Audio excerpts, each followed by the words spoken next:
As they said, I'm Bob Clark. 35 years ago, I started Clayco in St. Louis, Missouri. Today, we're a nationally fully integrated design builder. We do development, architecture, engineering, really a very integrated company. The company is growing very rapidly, and I'm happy to say that we're still adding about 40 project managers or engineers every month. It's a lot of fun to see the new faces in the company. Moving Clayco to Chicago 10 years ago was a game changer for us. We love working in Chicago. We find it to be one of the most resilient, dynamic, and cost-effective big cities in the whole country. Our governor's track record is impressive, and we're very optimistic and excited about our new mayor.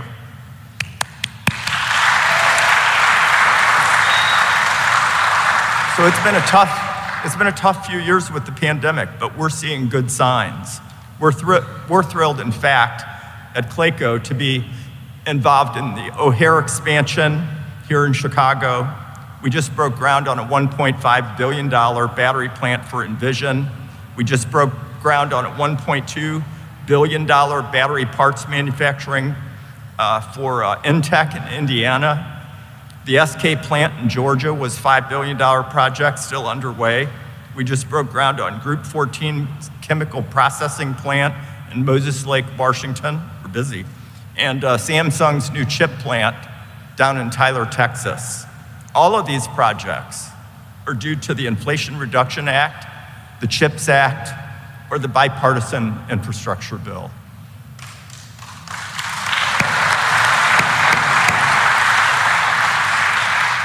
It's the new term, Bidenomics, and I'm buying into it.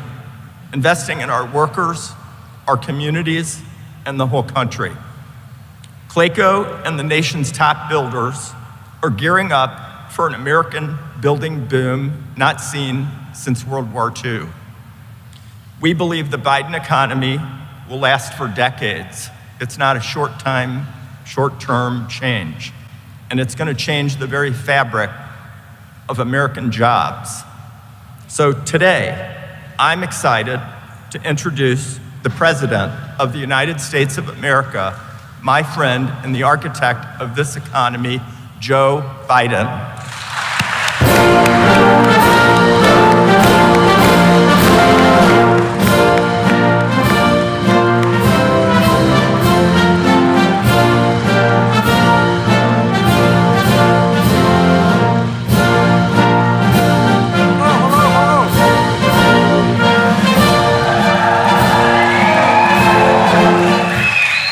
Thank you all very much. And Bob, thank you for that introduction.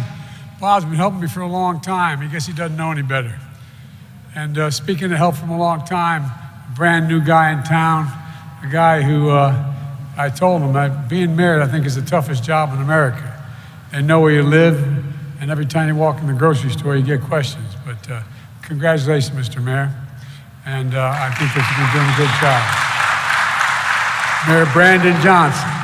Look, there's a guy that helped me more than, I can say this without equivocation, helped me more than anybody in America get elected last time. A single person, your governor. He stepped up, he raised money, he raised support. Governor, you're the best. Thank you for being such a good friend. I really mean it. And I like hanging around with heroines like Tammy Duckworth. Tammy, God love you, you're the best too, I tell you. But you know what? My good friend Dick Durbin, and he is a good friend, we've worked together a long, long time in the United States Senate. He's the single most effective senator in getting things done. That's not a joke, it's not just Judiciary Committee. He's made sure that we got more judges appointed. We've appointed more African-American women to the federal bench than every other president combined. And he got the first and brightest, Justice Ketanji Brown. I said I was going to put a black woman on the court, and he put her on the court for me. Dick, you really are the best, man. And by the way, when I have questions about just about anything at all beyond the Judiciary Committee, I still call him anyway for his advice. So thank you. And Representative Danny Davis. Danny, you've been a good friend for a long time. He's always there. And to all the elected officials, member of Congress, elected officials here today, thank you. Thank you for the welcome, and welcome me to Chicago. You know, first quarter of the 20th century, the poet Carl Sandburg described Chicago as a city of big shoulders. A city of big shoulders. He was describing the big shoulders of a working class American town who were building this city. At the same time, building the middle class. I'm here in Chicago today for the first quarter of the 21st century to talk about the economic vision for this country. The economy that grows the economy from the middle out, the bottom up, instead of just the top down. When that happens, everybody does well. The wealthy still do it, everybody does well. The poor have a ladder up, and the wealthy still do well.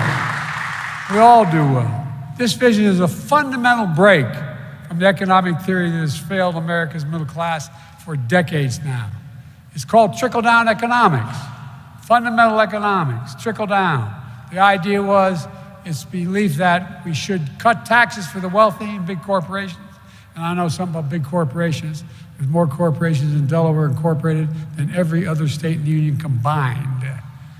I want them to do well, but I'm tired of waiting for the trickle down.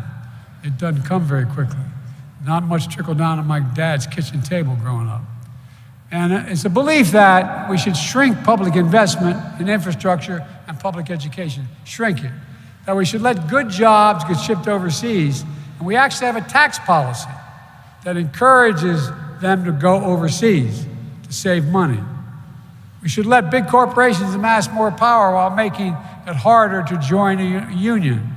I meant what I said when I said I'm going to be the most pro-union president in American history, and I make no apologies for it.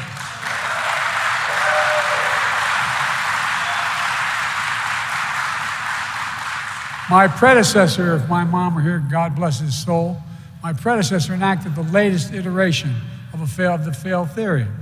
Tax cuts for the wealthy. It wasn't paid for, and the estimated cost of his tax cut was $2 trillion. $2 trillion. Now Republicans are at it again, pushing tax cuts for large corporations and the wealthy, and adding trillions of dollars to the deficit. Trillions. Folks, let me say it as clearly as I can. The trickle-down approach failed the middle class. It failed America. It blew up the deficit. It increased inequity, and it weakened our infrastructure.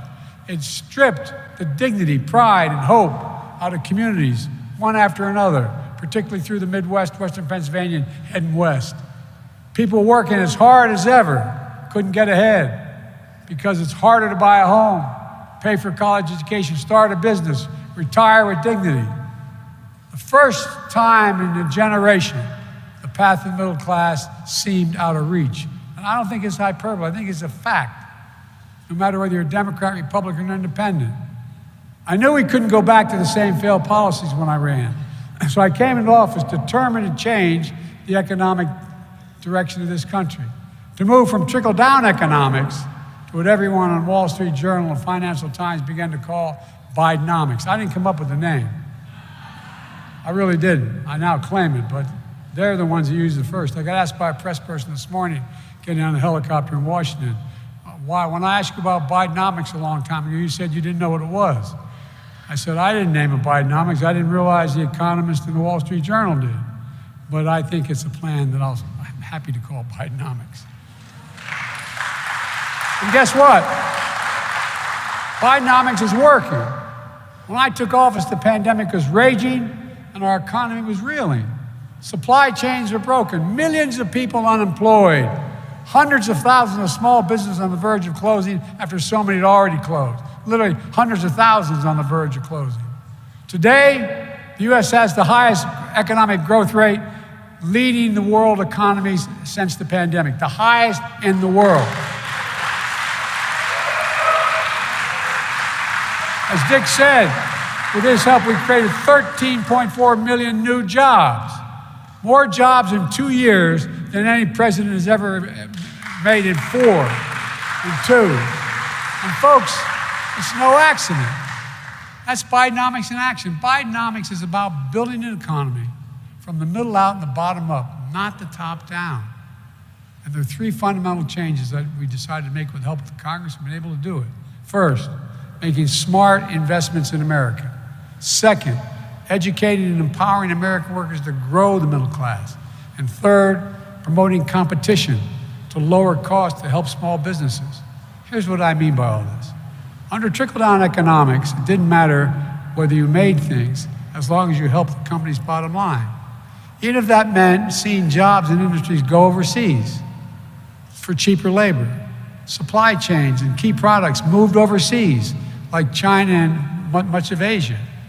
The entire towns and communities, from where I live all the way out there and through the Midwest, were shut down, hollowed out. I mean, literally hollowed out. All over the country, parents have to say to their, many of you, all elected officials, heard people tell you this, had to say to their children, honey, I lost my job. We can't live here anymore. We gotta move. Trickle down also meant slashing public investment on things that help drive long-term growth and helped America lead the world in innovation. We used to invest 2% of our gross domestic product in research and development. By the time I came to office, that was down to 0.7%. We used to be #1 in the world in research and development. That's what we're known for. Now we rank #9 in the world. China decades ago was #8 in the world. Now it's #2 in the world. And other nations are closing in fast. We used to have the best infrastructure in the world, roads, bridges, et cetera. But then we fell to rated 13th best investment in infrastructure. 2 to 13. How can you have the best economy in the world without the best infrastructure in the world? How do you get product from one place to another? I was out in Pittsburgh recently, the city of bridges. Bridges collapsing all over the nation. You've seen on television, railroad bridges collapsing. Bidenomics, we're turning this around. We're supporting targeted investments. We're strengthening America's economic security, our national security, our energy security, and our climate security. I designed and we signed a bipartisan infrastructure law. It's already announced, and I heard some of the speakers before touting some of it. It's already announced 35,000 projects across the country. Think of it this way. Nearly a century ago, Franklin Roosevelt's Rural Electrification Act, rural electrification, brought electricity to millions of Americans in rural America. 70 years ago, Dwight Eisenhower launched the Interstate Highway System, the largest infrastructure project to date in history. That's what the bipartisan infrastructure law does. It will be for our kids and grandkids, only bigger. Just last week, we announced our plan to bring affordable high-speed internet to end a decade of unaffordable and inaccessible internet to every home in America, every small business in America. And to no one's surprise,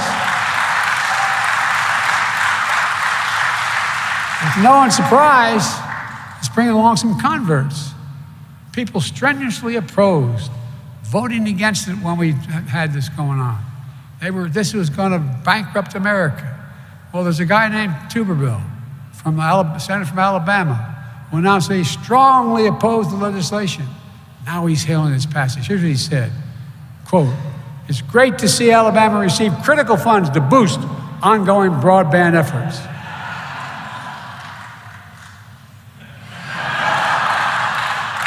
We're replacing every single lead pipe in this country and putting our children's health back directly. 400,000 schools, 10 million homes. We're fixing crumbling bridges, upgrading our power grid, renovating our airports and ports. And Dick, one of you talked about that, how important that is for the Great Lakes as well. Last week we opened I-95 back where I live. And you go up the East Coast. It's one of the most important links in the entire East Coast. Well, guess what? A guy driving a truck knocked down a whole bridge and the whole block, 4 lanes of the highway. I went up there and I said, we're going to get this the #1 project to get done. Within 1 week of my being there, 2 weeks of happening, tanker trucks that crashed and caused this overpass that has 150,000 vehicles travel on it every day and 14,000 trucks. It's critical to our economy. We did it with union workers. We closed all the loopholes. We used all American products, all American materials. We used federal infrastructure project. And made in America. Made in America, not a slogan. It's actually happening. You know, when Roosevelt passed the legislation in the 30s about unions being able to be engaged, everybody thinks to just legalize unions. It said we should encourage unions. There was a little provision there that very few presidents paid attention to. It said, buy American. That meant that if a president was given money by the Congress to build, say, a new deck in an aircraft carrier, whatever it was, he or she was supposed to use 100% American labor and 100% American products. It hardly happened. We get exceptions down to 30%, et cetera. I changed all that. We're all now investing in key industries of the future, making targeted investments to promote domestic production of semiconductors, batteries, electric cars, clean energy. Under the trickle-down economic theory was that public investment would discourage private investment. Give me a break. We went to see a whole lot of major corporations said, are you more or less likely to invest if the government invests? Overwhelmingly, they had it backwards. They said, no, we're more likely to invest if the government invests. Public investment declined here at home. Industries that we invented started to move overseas, like semiconductors.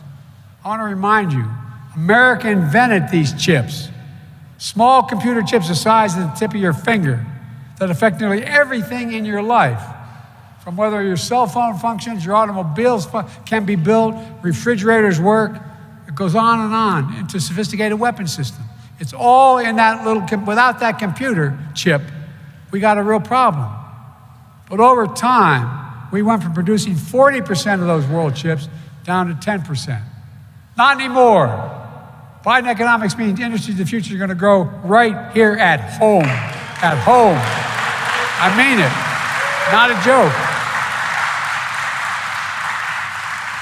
Under Bidenomics, we've already had over $490 billion in private investment commitments. $490 billion from U.S. companies and companies around the world coming to the United States of America. Working with our global partners, Americans' investments in clean energy technology are going to reduce carbon emissions, continue to lower the cost of wind. You talked about the wind farm you're talking about. You know, it's already cheaper. Wind and solar are already significantly cheaper than coal and oil. You're not going to see anybody building a new coal-fired plant in America. Not just because I'd like to pass a law to say that. It's too expensive. It doesn't work anymore. Solar power is not just here, but around the world. And we used to be the center of building these solar panels. We're coming back and doing it again. America's going to lead again. Look, it's a win for the United States and a win for the world that builds on my decision to rejoin the Paris Climate Agreement on the first day I came to office. The first day. And by the way, my predecessor talked a lot about increasing manufacturing. Remember Infrastructure Week? Infrastructure Week became Infrastructure Week and week and week and week and week. It never happened. We got Infrastructure Decade done right off the bat. But in reality, construction of manufacturing facilities here on U.S. soil grew only 2% on my predecessor's watch. In 4 years, 2%. On my watch, it's grown nearly 100% in 2 years. 100%. With help of all the members of Congress that are here, and I'm not being solicitous. Look, Weirton, West Virginia, where a steel mill closed in the beginning of this century, in 2001 or 2, in that range. It employed thousands, had thousands of good paying jobs. They were lost. But today, with the help of the Inflation Reduction Act, a new plant's being built, building iron-air batteries, which are going to help store energy. And these batteries are going to help store energy, and it's being built on the same exact site, bringing back 750 good-paying jobs, bringing back a sense of pride and hope for the future for all the people of Weirton and surrounding areas. I believe every American willing to work hard should be able to say where they grew up and stay where they grew up. That's Bidenomics. You know, my dad used to have an expression, Joey, and I give my word, as we say. My dad was a well-read guy, never got to go to college, and a hard-working gentleman. We had dinner where we incidentally had conversation and incidentally ate. My dad used to say, remember, a job's about a lot more than a paycheck. And I mean this, I give my word. He would say, a job's about a lot more than a paycheck, Joey. It's about your dignity. It's about pride. It's about being able to look your kid in the eye and say, honey, it's going to be okay. Think about it. I mean, literal sense, think about that. It's about your dignity, how you're treated, and being able to make a living. You can tell your kids it's going to be okay. The second big part of Bidenomics is empowering American workers. When I took office, unemployment was over 6%. With the American Rescue Plan, we provided relief and support directly to working class families. Our economy came roaring back. Unemployment dipped below 4% by the end of my first year in office. Now it's been below 4% for the longest stretch in 50 years of American history.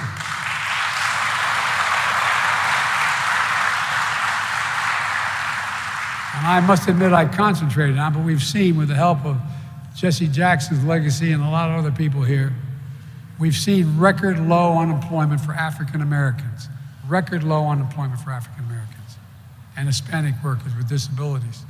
The lowest unemployment rate in 70 years for American women, and you make up half the economy and probably 2/3 of the brain. No, really, think about it.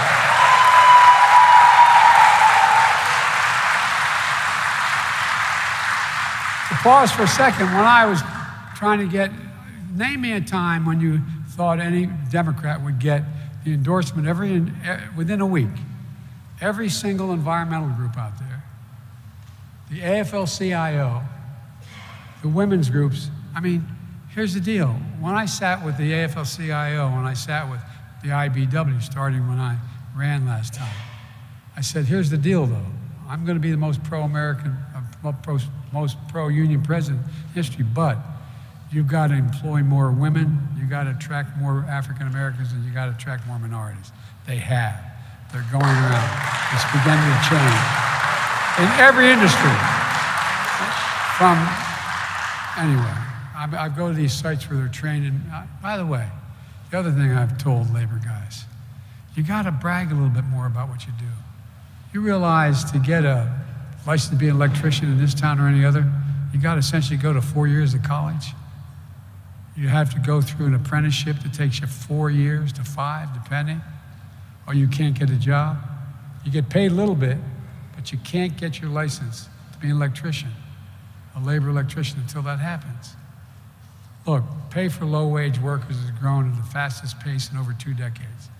Full employment means workers, especially low-wage workers, having more bargaining power to demand good pay, to secure good jobs. And this is a thing that isn't consistent with whether people think that we're moving in the right direction. Job satisfaction, based on every poll, is at a 36-year high. More people are satisfied with their jobs than any time in 36 years. And the shame of working-age Americans in the workforce, the share of them is the highest it's been in 20 years. Remember what they were saying? Biden policy isn't working. He's just paying people not to work, people on the sidelines. Well, guess what? Every single day in 4 years before I took office, you may remember, I took a lot of criticism in my presidency. Republicans charged me with encouraging people to stay home, not work. Well, they were wrong. The evidence is clear. Americans are back to work who've been on the sidelines, and they want to come back. And we're going to continue this progress to make sure every American has the training and education to participate in this new economy. We've increased Pell Grants, made landmark investments in historic Black universities. We've invested more in registered apprenticeships and center and career technology education programs than any previous administration in American history. Because of this new economy, we don't need everyone to have a 4-year degree. It's great if you can get one, and we're trying to make it easier for you to get one. But you don't need it to get a good paying job anymore. Think of this. How many of you remember going back to high school and they had shop class. And they had classes where people could learn if they were interested in working with their hands. They don't have them very much anymore, anywhere around the country. Well, my wife teaches at a community college, full-time still. She has an expression. She said, any country that outcompetes us, out-educates us, will outcompete us. We're not going to let that happen. That's why we're investing significantly in education. I'm determined to keep fighting for universal pre-K and free community college. We're also fighting to make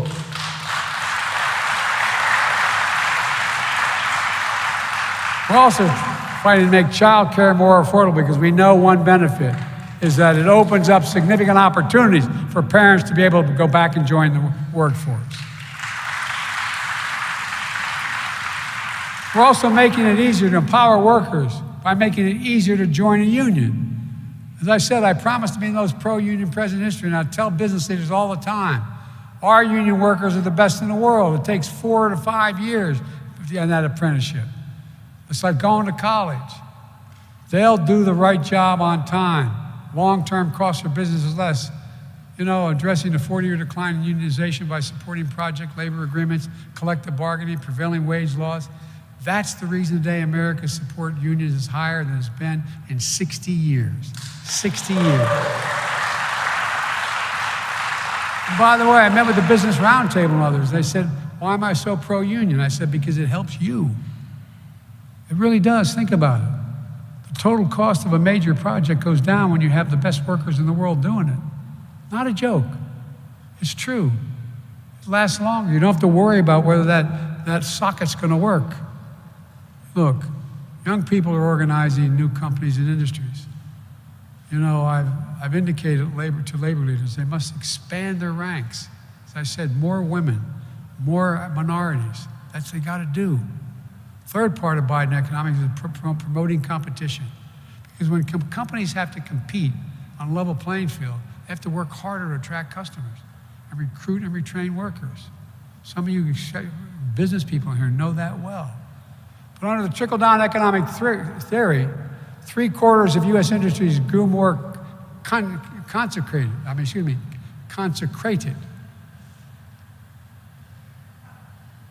I'm thinking I didn't go to Mass. They were moving to diminished competition. Well, that may have been made things easier for big corporations. But for everybody else, it made it harder, more expensive. It got harder for small businesses to compete. It stifled integration. It reduced wages for workers. And it made our supply chains more vulnerable. So folks, that's been the Republican plan so far. Good for big business, bad for everybody else. It's not even that good for big business anymore. When I came to office with a very different plan, a limited concentration of power at the expense of consumers. The cops are back in the beat enforcing antitrust laws. My administration is working to crack down on what we used to call non-compete agreements. We still call them that. These prevent 30 million Americans, from security guards to retail workers, from walking across the street to the same kind of business and getting a higher pay, getting $5 more a week or $10 more a week. Non-compete agreements? It's one thing to have non-compete agreements when you're dealing with trade secrets. It's another thing when you're doing the same thing of flipping a hamburger and you're gonna get 5 cents more by walking across the street to a different place. We promoted, we're supporting small businesses. Vice President Harris has prioritized providing support and capital for small business owners, including for rural minorities and women entrepreneurs, including through a brand new program that's already helping deliver billions of dollars in growth capital to small businesses in every state. We've seen a record 10.5 million applications, 10.5 million applications for folks looking to start a small business just in the last 2 years, 10.5. Every one of those applications is an application of hope, hope. Competition also means lowering costs for consumers. Bringing down inflation remains one of my top priorities. Today, inflation is less than half of what it was a year ago. And that inflation caused by Russia and by the war in Ukraine and by what was going on. But we knew we had to do more. There's more than one way to bring down costs. Another expression my dad used to use, for real. He'd say, Joey, he said, at the end of the month, the question is, after you pay all your bills, do you have just a little left for breathing room? Just a little less for breathing room. All your bills paid. Do you have anything left? Well, inflation eats into that, obviously. But guess what? Bringing down the cost of medication goes a long way to giving you a little more. That's why through the Inflation Reduction Act, we finally gave Medicare the power to negotiate lower prescription drug prices like the VA does now. We've been trying to get this done, Dick and I, for decades in the Senate. This time we finally beat Big Pharma for the first time. You know,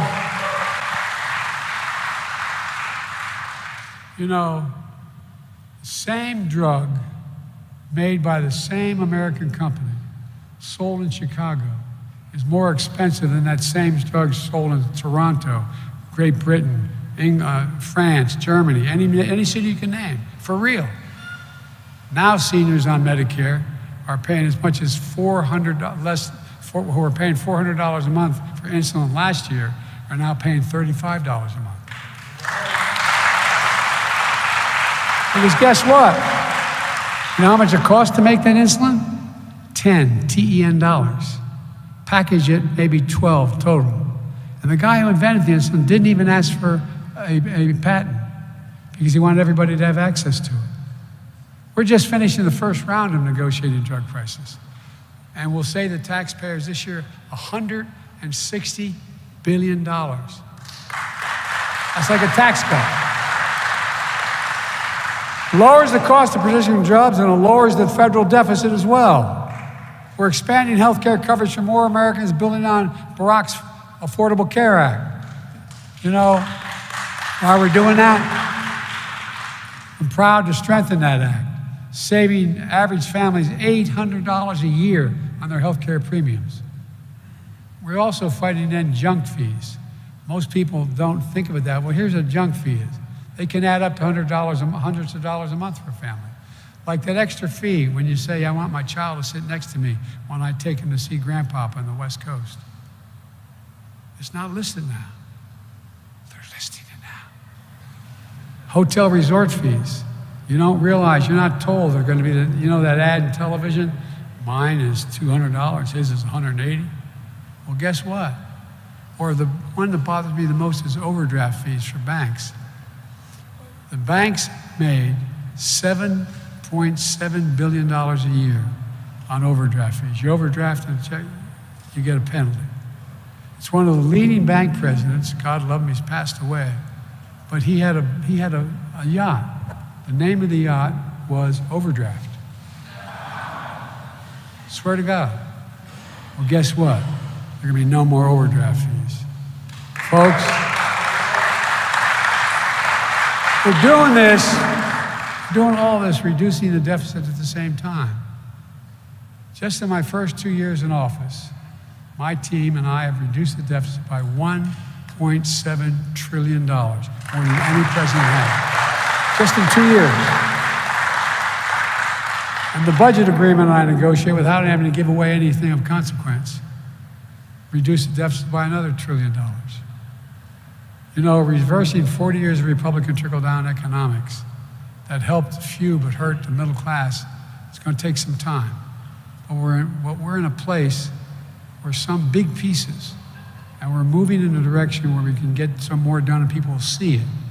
What I'm doing, and I knew I'd have to do this, all those major legislations we passed, people go, that's great, but it takes time to get it out in the field.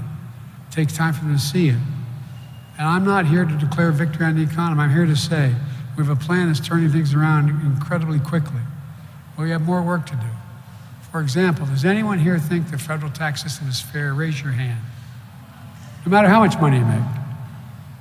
We're going to make it fair by eliminating loopholes for crypto traders, hedge fund managers. Big oil made $200 billion last year and got a $30,000 tax break, $30 billion tax break. We're going to get billionaires to pay up a little bit, at least the minimum tax. You know, when we began, there were 750, before the pandemic, 750 billionaires in America. Now there are 1,000. You know how much their average tax is? They pay federal tax? 8% taxes. No billionaire should pay a lower tax rate than a school teacher, a firefighter, a cop. I mean, this is...